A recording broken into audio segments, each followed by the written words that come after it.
नमस्कार साथियों, स्वागत है आप सभी का ब्राइट एग्रो क्लासेस के डिजिटल प्लेटफॉर्म पर। साथियों, आज अपन बात करने वाले हैं जो एसएससी 311 अपनी सब्जेक्ट है मैन्यूर्स एंड फर्टिलाइजर और सॉइल मैनेजमेंट। इस सब्जेक्ट की अपन न्यू टाइप सोल्व करने वाले हैं और आप सभी को पता है इसके पहले अपने गेस्ट पेपर आ चुके हैं, गेस्ट पेपर का सॉल्यूशन आ चुका है, ओल्ड पेपर का सॉल्यूशन आ चुका है और इन सभी की पीडीएफ कहां पर मिलती है? अपने एप्लीकेशन पर मिलती है। और अगर आप चाहते हो कि इसी प्रकार से सभी सब्जेक्ट की आपको न्यू टाइप मिले तो न्यू टाइप आपको इसी चैनल पर मिलने वाली है। और चैनल पर नए हो तो चैनल को सब्सक्राइब करना। बहुत सारे साथी होते हैं बिना सब्सक्राइब किए हुए जो क्लास को देख लेते हैं, इसके बाद में नेक्स्ट क्लास का उनको नोटिफिकेशन नहीं मिल पाता है। ना ही आपका इसमें कोई चार्ज लगने वाला है कि सर चैनल को सब्सक्राइब कर लेंगे तो 1 रुपया लग जाएगा। नहीं लगेगा बेटा, आप आराम से चैनल को सब्सक्राइब करके 4 साल तक और इसके बाद में अपनी जो भी एंट्रेंस एग्जाम है, कंपटीशन एग्जाम है, उनकी आप तैयारी कर सकते हो ब्राइट एग्रो क्लासेस के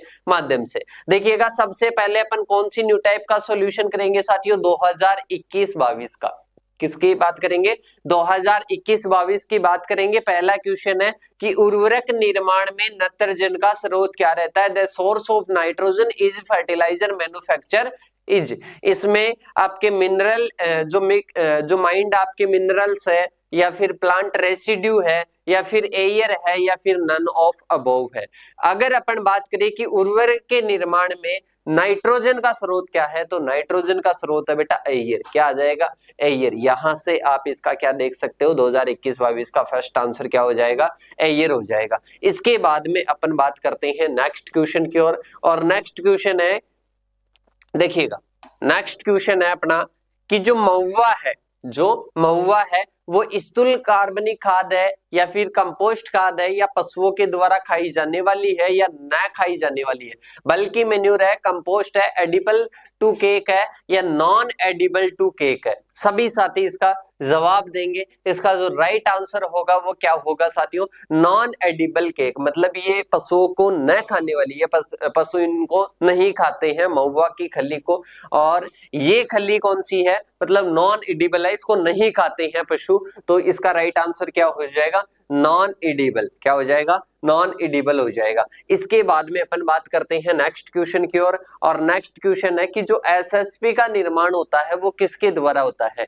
addition of rock phosphate with nitric acid या विथ सल्फ्यूरिक एसिड या विथ ऑर्गेनिक एसिड या फास्फोरिक एसिड। 4 ऑप्शन आपके साथ में दिए हुए हैं। इसका जो राइट आंसर होगा वो होगा addition of rock phosphate with sulphuric acid. मतलब सल्फ्यूरिक एसिड के साथ में इसका क्या हुआ था? जो अपने बात करें तो जो रॉक फॉस्फेट है उसकी वजह से किसका निर्माण हुआ था साथियों? उसकी वजह से अपने हुआ था किसका साथियों? जो अपने एसएसपी है, सिंगल सुपर फास्फेट है, उसका। अब इसके बाद में अपने आता है रॉक फॉस्फेट व जो पिसा हुआ जो तात्विक गंधक है, इसके मिश्रण से जो तैयार होता है उसको क्या कहते हैं? बायो सुपर कहते हैं, कॉटेड फर्टिलाइजर कहते हैं, बायो फर्टिलाइजर कहते हैं या प्रोम कहते हैं। रॉक फॉस्फेट व पिसा हुआ जो तात्विक गंधक होता है, इसके मिश्रण से जो तैयार होता है जो प्रोडक्ट, उसको अपन क्या कहते हैं साथियों? बायो सुपर कहते हैं। क्या कहते हैं बेटा? बायो सुपर कहा जाता है। इसके बाद में नेक्स्ट क्वेश्चन आता है कि निम्न के लिए म्यूरेट ऑफ पोटाश या MOP की सिफारिश नहीं की जाती है या इसमें नहीं दिया जाता है तो कौन सी फसल है? तंबाकू है, मक्का है, चौला है या इसके साथ में ही गेहूं है? तो इसका राइट आंसर क्या हो जाएगा बेटा? टोबैको हो जाएगा। क्या हो जाएगा? इसका राइट आंसर हो जाएगा टोबैको। इसके बाद में अपन चलते हैं नेक्स्ट क्वेश्चन की ओर। नेक्स्ट क्वेश्चन है अमोनियम जो मोलिब्डेट है, इसमें मोलिब्डेट की मात्रा कितनी होती है? 50% होती है या फिर 54%, 58% या 62? इसका राइट आंसर हो जाएगा 62%। कितना हो जाएगा बेटा? 62% हो जाएगा। इसके बाद में नेक्स्ट क्वेश्चन की ओर अपन चलते हैं। इसमें क्वेश्चन आता है कि कंपोस्ट में जो नाइट्रोजन की मात्रा होती है 1 से 2% होती है, 2 से 3 होती है या 3 से 4 होती है या फिर आपके 4 से 5 होती है। तो कंपोस्ट में जो नाइट्रोजन की मात्रा होती है ना बेटा, कितनी होती है? वो होती है आपके 3 से 4%। ठीक है। इसी प्रकार से आगे की ओर क्वेश्चन आता है कि जो क्वेश्चन आपका है नेक्स्ट कि कौन सा पोषक तत्व है पौधों को गहरा हरा रंग प्रदान करता है। तो गहरा हरा रंग आपको पता है कि पौधे पीले पड़ जाते हैं, किसकी कमी से पड़ जाते हैं कि सर नाइट्रोजन, और गहरा हरा भी कौन प्रदान करता है, नाइट्रोजन प्रदान करता है। नेक्स्ट आपके क्वेश्चन है कि रॉक फॉस्फेट किसके लिए उपयुक्त है, लेटेराइटिक मृदाओं के लिए, कैल्सीरियस मृदाओं के लिए, उदासीन मृदाओं के लिए या कार्बनिक मृदाओं के लिए, कौन सी मृदा के लिए बेस्ट है। तो जो लेटराइटिक जो मृदाएं हैं उनके लिए ये क्या रहता है, बेस्ट रहता है। इसके बाद में अपने नेक्स्ट क्वेश्चन आता है और लास्ट क्वेश्चन आता है फर्स्ट का कि किस उर्वरक के साथ में चूना को नहीं मिलाते, अमोनियम सल्फेट या फिर अपन बात करें सुपर फास्फेट या कैल्शियम कार्बोनेट या फिर आता है पोटेशियम क्लोराइड। तो इसका राइट आंसर क्या हो जाएगा साथियों, ए इसका राइट आंसर हो जाएगा अमोनियम सल्फेट। क्या हो जाएगा बेटा, अमोनियम सल्फेट हो जाएगा। ठीक है, इसके बाद में आता है अपने नेक्स्ट क्वेश्चन, और नेक्स्ट क्वेश्चन है कि प्राथमिक किण्वन व कार्बनिक पदार्थ के ऑक्सीजन के उपरांत प्राप्त जो सीवेज स्लज है, प्राप्त होता है उसको क्या कहते हैं, एक्टिवेटेड स्लज कहते हैं। क्या कहते हैं बेटा, एक्टिवेटेड स्लज कहते हैं। तो फर्स्ट का राइट आंसर क्या हो जाएगा, एक्टिवेटेड स्लज हो जाएगा। इसके बाद में अपन बात करते हैं नेक्स्ट, और नेक्स्ट अपने आता है क्वेश्चन अपना आता है कि किसका, यहां पर आपको बताना है यूरिया संश्लेषण के दौरान बनने वाला मध्यवर्ती उत्पाद है। मतलब यूरिया का अपन सिंथेसिस करते हैं तो उस सिंथेसिस के दौरान कौन सा मध्यवर्ती उत्पाद बनता है, तो यहां पर क्या आ जाएगा, कार्बेमिल फॉस्फेट। कौन सा हो जाएगा, कार्बेमिल फॉस्फेट क्या होता है, एक मध्य उत्पाद होता है जो कि यूरिया का अपन सिंथेसिस करते हैं, संश्लेषण करते हैं, उस दौरान बनता है। नेक्स्ट आपके क्वेश्चन आता है, वो क्वेश्चन अपने हैं कि मृदा में कार्बन और नाइट्रोजन का जो अनुपात होता है वो कितने से लेकर कितना होता है। ठीक है, तो यहाँ पर राइट आंसर क्या हो जाएगा कि सर मृदा का जो अनुपात है ना वो 10:1 से लेकर 20:1 होता है। फिर इसके बाद में अपने आता है कि भारतीय मृदाओं में कौन से तत्व की कमी पाई जाती है, तो बेटा जिंक की क्या पाई जाती है, कमी पाई जाती है। यूरिया का जो दूरगामी प्रभाव है वो होता है, डैश आपको बीच में डैश मिला है, इसमें आपको बताना है कि जो यूरिया का होता है वो कौन सा प्रभाव होता है। तो आपको पता है एसिडिफिकेशन ऑफ सॉइल, मतलब मृदा का क्या होता है, अम्लीयकरण। क्या होता है बेटा, अम्लीयकरण होता है।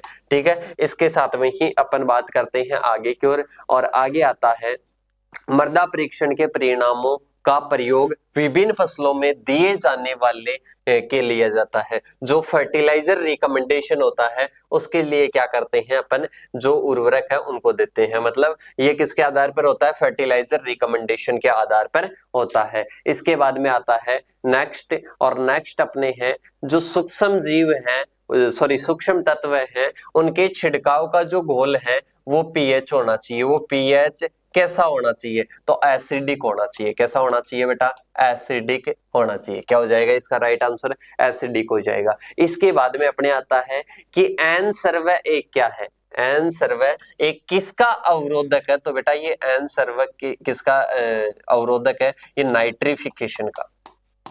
किसका अवरोधक आ जाएगा, नाइट्रिफिकेशन का अवरोधक आ जाएगा। नेक्स्ट है उर्वरक नियंत्रण आदेश वर्ष में दोबारा जारी किया गया। जो फर्टिलाइजर कंट्रोल ऑर्डर है वो कौन से वर्ष में दोबारा जारी किया गया था, तो वो 2010 में दोबारा जारी किया गया था। तो यहाँ पर राइट आंसर क्या हो जाएगा, 2010 हो जाएगा। इसके बाद में है कंपोस्टिंग की जो बेंगलोर जो विधि है उस कौन से स्वभाव की है, एरोबिक की है या एनारोबिक की है, तो यहाँ पर क्या हो जाएगा, एरोबिक स्वभाव की है। कौन से स्वभाव की है बेटा, एरोबिक स्वभाव की है। इसके बाद में अपने आती है कौन सी, 2019-20 की जो न्यू टाइप आती है, और 19-20 की न्यू टाइप को अपन देख लेते हैं। तो इसमें सबसे पहले क्वेश्चन की बात करें तो यहाँ पर पहला क्वेश्चन क्या आ जाएगा बेटा, क्षारीय मृदाओं में निम्न प्रकार की एल्गी पाई जाती है। जो क्षारीय मृदाएं हैं उनमें कौन सी एल्गी पाई जाती है, तो BGA ब्लू ग्रीन एल्गी पाई जाती है। कौन सी पाई जाती है बेटा, ब्लू ग्रीन एल्गी पाई जाती है। इसके बाद में नेक्स्ट अपने क्या आ जाएगा साथियों, एजोला में जो नाइट्रोजन का जो स्थिरीकरण का जो कार्य है वो कौन सा सूक्ष्म जीव करता है, तो एनाबीना। कौन सा आ जाएगा बेटा, एनाबीना क्या करता है, नाइट्रोजन का क्या करता है, स्थिरीकरण का कार्य करता है। किसमें, एजोला में। कौन से में करता है बेटा? एजोला में करता है। इसके बाद में आता है the use efficiency of FIM। जो FIM की जो यूज इफिशियंसी है वो कितनी होती है? 10%। कितनी होती है बेटा?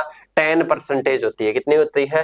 10% होती है। इसके बाद में अपन बात करते हैं नेक्स्ट क्वेश्चन की ओर, और नेक्स्ट क्वेश्चन आता है अपने, सबसे पहला आता है वास्तविक जैव उर्वरक का नाम क्या है? वास्तविक जैव उर्वरक का नाम क्या है? तो यहां पर आपके इसका जो राइट आंसर है वो क्या आ जाएगा? राइजोबियम। क्या आ जाएगा? वास्तविक जो जैव उर्वरक है उसका नाम क्या आ जाएगा?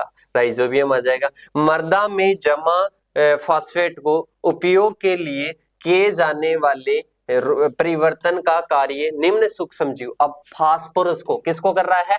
फास्फेट को। किसको कर रहे हैं साथियों?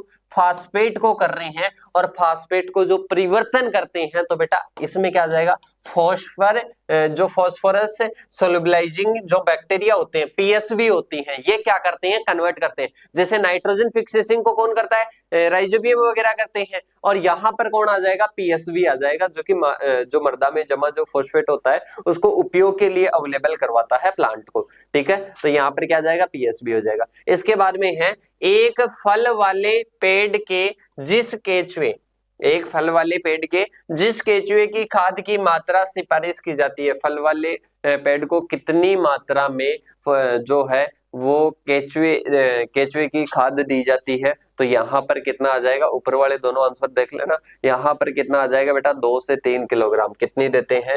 2 से 3 किलोग्राम देते हैं पर प्लांट को या पर ट्री को। ठीक है, इसके बाद में अपने आता है नेक्स्ट, और नेक्स्ट क्वेश्चन की अगर बात करते हैं तो 2 से 3 किलोग्राम हो जाएगा यहाँ पर। इसके बाद में है कि केचुए की जल की मात्रा को सहन करने का विस्तार कितना होता है? केचुए की जल की मात्रा को सहन करने का विस्तार कितना होता है? तो इसका राइट आंसर क्या हो जाएगा बेटा? 20 से 80%। कितना होता है? 20 से 80% होता है। इसके बाद में अपने आता है नेक्स्ट क्वेश्चन। नेक्स्ट क्वेश्चन कौन सा आता है साथियों? नेक्स्ट क्वेश्चन आपके आता है कि भारत में राष्ट्रीय जैविक उत्पादन योजना निम्न वर्ष में आरंभ की गई थी। कौन से वर्ष में शुरू की गई थी? तो राष्ट्रीय जैविक उत्पादन की जो योजना है वो 2001 में क्या की गई थी बेटा? शुरुआत की गई थी। इसके साथ में ही अपन बात करते हैं नेक्स्ट आपके क्वेश्चन आता है पीएसबी की जो गुणवत्ता है इसको नियंत्रित करने वाला आदेश कौन सा है? तो यहाँ पर आ जाएगा बेटा, कौन सा आ जाएगा? IS 8268 से लेकर और 1986 वाला आदेश आ जाएगा। इसके बाद में अपन बात करते हैं आगे की ओर। आगे आता है राइजोबियम कल्चर का जो एक पैकेट होता है उसके निर्माण की 15 दिन की अवधि में कम से कम निम्न राइजोबियम की संख्या पाई जानी चाहिए। मतलब कितनी पाई जानी चाहिए? तो यहाँ पर क्या आ जाएगी बेटा? यहाँ पर आ जाएगी 10 power 8 viable rhizobium cells of carrier on dry basis पानी चाहिए, इतनी पाई जानी चाहिए। इसके बाद में अपन बात करते हैं आगे की ओर। तो यहाँ पर क्या आ जाएगा? ये वाला इसका क्या हो जाएगा? राइट आंसर हो जाएगा 10 power viable cells of carrier on dry basis. ठीक है, अब इसके बाद में अपन बात करते हैं आगे की ओर। इसके बाद में कौन से की बात करते हैं? आगे की ओर बात करते हैं 10 की पावर 8 वाला है बेटा। कितना है? 10 की पावर 8 वाला है। शायद अपन ने कितने में 9 वाले पे किया था, तो 10 की पावर 8 वाला आएगा। ठीक है, 10 की पावर 8। अब इसके बाद में नेक्स्ट क्वेश्चन आता है मृदा में जो जमा फास्फोरस है। रिपीट हो गया क्वेश्चन। मृदा में जमा फास्फोरस के जैव उर्वरक घुलनशील बनाया जाता है। किसके द्वारा बनाया जाता है? PSB, phosphorus solubilising bacteria. इसके बाद में आता है गाय के गोबर व कृषि अवशिष्ट की प्रारंभिक गलन कितने दिन तक करनी चाहिए? कितने दिन तक करनी चाहिए? तो कितने दिन तक करनी चाहिए? 15 से 20 डेज तक, मतलब 15 से 20 दिन तक करनी चाहिए। इसके बाद में आता है अपना नेक्स्ट क्वेश्चन, और नेक्स्ट क्वेश्चन क्या है साथियों? नेक्स्ट क्वेश्चन है अपने कि केचुए की जो गतिविधि है उसके लिए उपयुक्त टेम्परेचर कितने से लेकर कितना होना चाहिए? तो यहाँ पर जो टेम्परेचर है वो 20 से लेकर 30 डिग्री सेंटीग्रेड चाहिए। कितने चाहिए? 20 से 30 डिग्री सेंटीग्रेड चाहिए। नेक्स्ट आपके क्वेश्चन आ जाता है, नेक्स्ट क्वेश्चन है आपके कि जो अनाज वाली फसल है उसके लिए केचुए की खाद की जो मात्रा है वो कितनी होती है कि सर 5 से 10 टन प्रति हेक्टेयर होती है। ठीक है, अनाज वाली फसल में नाइट्रोजन स्थिरीकरण के लिए कौन सा जैव उर्वरक काम में लेते हैं? अनाज वाली की बात कर रहा है तो बेटा अनाज में कौन सा लेते हैं? अनाज में राइजोबियम नहीं लेते बेटा, अनाज में राइजोबियम नहीं लेते हैं। ये तो किस में लेते हैं अपन? ये तो राइजोबियम तो लेते हैं, उसमें एजोटोबैक्टर आ जाएगा। इसमें क्या आ जाएगा? एजोटोबैक्टर आ जाएगा। एजोटोबैक्टर क्या लेते हैं बेटा? यूज में लेते हैं। और राइजोबियम की बात करें तो राइजोबियम तो दलहनी फसलों में लेते हैं, राइजोबियम तो दलहनी फसलों में लेते हैं। इसके बाद में आ जाएगा राजस्थान में जैविक उत्पाद के लिए प्रमाणीकरण संख्या को के नाम से पुकारा जाता है, किस नाम से पुकारा जाता है? तो यहां पर क्या आ जाएगा? RSOCA के नाम से जानते हैं, Rajasthan state organic certification agency के नाम से उसको जाना जाता है। इसके बाद में अपने आता है नेक्स्ट क्वेश्चन, और नेक्स्ट क्वेश्चन क्या आ जाएगा बेटा? नेक्स्ट क्वेश्चन आ जाएगा कि जो अपने केचुए की खाद है वो बनाने में केचुए की कौन सी प्रजाति लेते हैं यूज में? तो आइसिनिया फोइटिडा, आइसिनिया फोइटिडा क्या लेते हैं बेटा? यूज में लेते हैं। आइसिनिया फोइटिडा क्या लेते हैं? यूज में लेते हैं। बीजीए को किस नाम से जानते हैं? बीजीए का और क्या दूसरा नाम है? तो साइनोबैक्टीरिया भी कहा जाता है। बीजीए को क्या कहा जाता है? साइनोबैक्टीरिया भी कहा जाता है। इसके बाद में नेक्स्ट आपका क्वेश्चन है कि फ्रेंकिया सहजीवी सूक्ष्म जीव है, तो कौन सा है? एक्टिनोमाइसिटीज है। कौन सा है बेटा? एक्टिनोमाइसिटीज है। इसके बाद में आता है नेक्स्ट क्वेश्चन अपना, और नेक्स्ट क्वेश्चन है केचुए की खाद बनाने के काम में लिए जाने वाले केचुए की आयु कितने दिन की होती है? तो यहाँ पर इसका राइट आंसर क्या हो जाएगा बेटा? 60 से 90 दिन। कितना हो जाएगा? 60 से 90 डेज हो जाएगा। कितना हो जाएगा? 60 से 90 डेज हो जाएगा। ठीक है, इसके साथ में ही अपना ये क्या होता है? कंप्लीट होता है। इसके साथ में अपना ये क्या होता है? कंप्लीट होता है एसएससी 311 की न्यू टाइप। इसमें अपन ने ओनली 2 वर्ष की न्यू टाइप रखी है, और बाकी अपनी जो आगे की सब्जेक्ट रहेगी उसमें 3 ईयर की क्या रहेगी? न्यू टाइप रहेगी। और जो एक क्वेश्चन था उसमें एजोटोबैक्टर कर लेना, ठीक है, वो दलहनी के हिसाब से वहां पर बताया गया, तो वहां पर एजोटोबैक्टर जो राइजोबियम ना आकर एजोटोबैक्टर आएगा तो एजोटोबैक्टर कर लेना, या फिर अपने इसको अवेलेबल करवाएंगे ना एप्लीकेशन पर, तो वहां पर क्या करवा देंगे? इसको एजोटोबैक्टर लिखकर अवेलेबल करवा देंगे। तो मिलते हैं नेक्स्ट सेशन के साथ में, तब तक के लिए जय हिंद जय भारत साथियों। अपने सभी साथियों को शेयर करना।